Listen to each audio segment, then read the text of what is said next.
துரதிர்ஷ்டவசமா பொருளுக்கு கொடுத்த முக்கியத்துவத்தை நம் சமூகம் அருளுக்கு கொடுக்காமல் விட்டது. வெறும் இந்த இன்ஃப்ராஸ்ட்ரக்சரை கிரியேட் பண்றதுக்கு நாம எவ்வளோ எனர்ஜியை போட்டோமோ அந்த அளவுக்கு இனிமையான மன அமைப்பை கிரியேட் பண்றதுக்கு போடாம விட்டுட்டோம். அதனாலதான் சமூகம் இந்த அளவுக்கு துக்கப்பட்டும் பாழ்பட்டும் கிடக்கின்றது. நல்லா புரிஞ்சுங்க. மனித குலம் இதுவரை சந்திக்காத ஒரு மிகவும் கிரிட்டிக்கலான ஒரு சூழலை இப்பொழுது சந்திக்கின்றது. அளவுக்கு அதிகமான சுகங்கள்,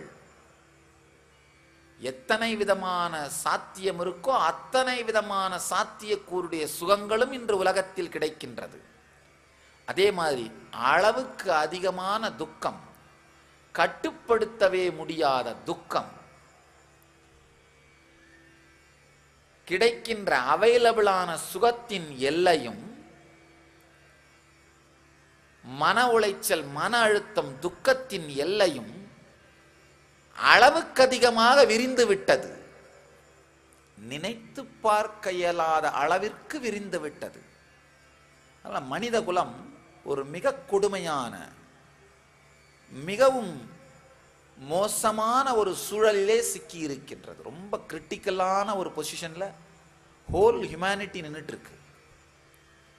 ஒரு பக்கம் பார்த்தா எல்லா சாத்தியமான சுகங்களும், எல்லா கம்ஃபர்ட்ஸும், எல்லா லக்ஸுரிஸும் அவைலபிளா இருக்கு. இன்னொரு பக்கம் பார்த்தா மிகவும் மோசமான மன உளைச்சல், துக்கம் அவைலபிளா இருக்கு. என்ன பண்றதுன்னே தெரியல. இவ்வளோ சுகங்கள் இருந்தும் இவ்வளோ துக்கத்துக்கு காரணம் என்னன்னா, நாம் நம்முடைய சக்தி முழுவதையும் வெளி உலகத்து இன்ஃப்ராஸ்ட்ரக்சர், சுகங்களை உருவாக்குவதற்கே செலவிட்டு விட்டோம். சரியான மன அமைப்பை, அதை வாழுகின்ற மன அமைப்பை உருவாக்குவதற்கு கவனம் செலுத்தாமல் விட்டு விட்டோம். சாமி, உலகம் முழுக்க டிராவல் பண்றதுனால சொல்றேன். பல நாடுகள், வளர்ந்த நாடுகள்னு நாம சொல்ற நாடுகள் எல்லாம் பெரிய பெரிய பிரிட்ஜுங்க, பெரிய பெரிய டேமுங்க, நினைத்தே பார்க்க முடியாத அளவுக்கு சாலைகள், எல்லா இன்ஃப்ராஸ்ட்ரக்சரும் இருக்கு. ஆனா மக்கள் டிப்ரெஸ்டா இருக்காங்க. மக்கள் டிப்ரெஸ்டா இருக்காங்க. பல வளர்ந்த நாடுகள்ல 2% 3/2 66% மக்கள் ஏதாவது ஒரு மனநோய்க்கான மாத்திரைகளை உண்டு மட்டும்தான் தன்னுடைய நாளை கழிக்க வேண்டியிருக்கு.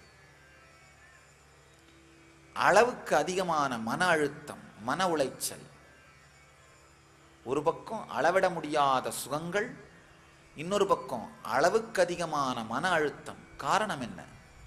காரணம் என்னன்னா, துரதிர்ஷ்டவசமாக நாம் மனித மன அமைப்பையும் அதை அமைத்துக் கொள்ள வேண்டிய கல்வி முறையையும் இழந்து விட்டது. எப்படி வாழ்க்கையில பணம் சம்பாதிக்கிறதுக்காக படிச்சு வேலை செஞ்சு செயல்படுறோமோ, இதெல்லாம் செஞ்சு கட்டில வாங்கிடுறோம். ஆனா அதுல தூங்குறது கத்துக்கிறது இல்லை. கட்டில் மட்டும் தூக்கத்தை கொடுக்காது, அமைதியும் வேணும் அதை உறங்குறதுக்கு. அந்த மன அமைப்பை உருவாக்குவதற்கு மறந்து விட்டோம். அது தேவை என்று கூட தெரியாமலே வாழ்ந்து கொண்டிருக்கிறோம். இங்க அந்த சத்தியத்தை எம்பெருமான் ஆழ்ந்து விளக்குகிறார். நல்லா புரிஞ்சுங்க. உள்ளுலகத்தின் மன அமைப்பு சரியான கருத்துக்களின் மீது அமைக்கப்படுமானால், அதாவது எப்படி நூலின் தன்மையை பொறுத்துதான் ஆடையின் தன்மை அமையும். ஒரு ஆடைங்கிறது, ஒரு துணிங்கிறது வேற ஒண்ணும் இல்லை, அதுல இருக்கிற எல்லா நூல்களும் சேர்ந்தது. அதே மாதிரி உங்க மனம் அப்படிங்கிறது வேற ஒண்ணும் இல்லை, அதுல இருக்கிற எல்லா எண்ண ஓட்டங்களும் சேர்ந்தது. எந்த நிற நூலை எடுத்து பின்னுகின்றோமோ அந்த நிற ஆடை அமையும். எந்த தரம் எண்ணங்களை எடுத்து பின்னுகிறோமோ அந்த தரமான மனம் அமையும். அதனால நம்முடைய வாழ்க்கையில் எது மாதிரியான எந்த தரமான எண்ணங்களை எடுத்து வைத்து நம் வாழ்க்கையை அமைக்கின்றோம், மனத்தை அமைக்கின்றோம் அப்படிங்கிறது ரொம்ப முக்கியம்.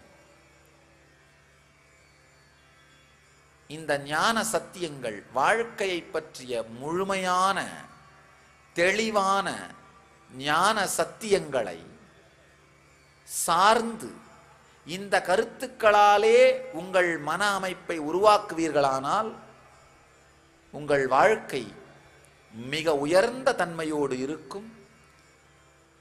உங்கள் வாழ்க்கை ஆனந்தமயமான தன்மையோடு இருக்கும். இதுக்கெல்லாம் தாண்டி நீங்கள் அனுபவிக்கின்ற துக்கத்தின் எண்ணிக்கை உடனடியாக குறையும். அனுபவிக்கின்ற துக்கத்தின் எண்ணிக்கை உடனடியாக குறைஞ்சாலே வெளி உலகத்தில் நீங்க செய்யற செயல்கள் எல்லாமும் உயர்ந்த சக்தியோடு தெளிவோடு இருக்கும்.